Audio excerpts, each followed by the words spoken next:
Hey guys, Bill Ferreter here, and it's time for another 2-minute team tip. I had a teacher ask me the other day, Bill, what's the difference between our standards and our curriculum? Aren't they the same thing?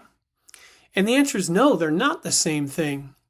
Your standards are the outcomes that have been defined by the state or sometimes the district that every student is expected to be exposed to during the course of a school year.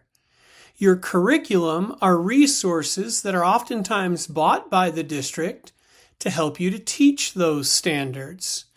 And what that means for teachers on collaborative teams is we should always begin our work by examining and understanding our standards.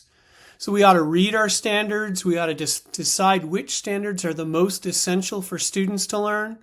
We ought to unpack our standards or deconstruct them, break them into the smaller components that students would need to do in order to master the full standard. And once we've done that, once we've examined our standards, then we should look at our curriculum to see how the curriculum recommends teaching those standards to our students.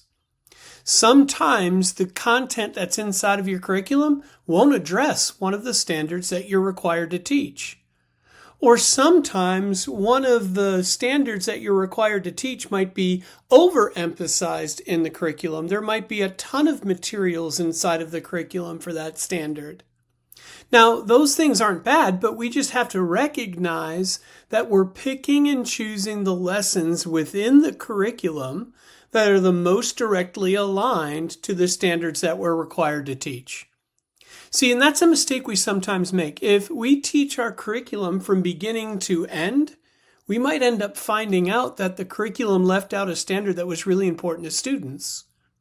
Or if we teach a curriculum from beginning to end, we might find that there's parts of the curriculum where the lessons that are provided do a really good job reaching our students, but other parts of the curriculum where the lessons provided don't do a very good job teaching outcomes to our kids. Do you see the difference there?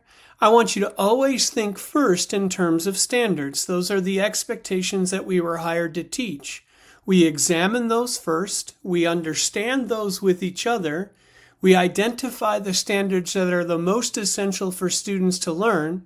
And we invest all of our collective energies into finding strategies to help students master those standards. Where might the strategies that we use come from? The curriculum that's been provided. I hope that clarifies the difference between the role that standards and curriculum should play in your collaborative work.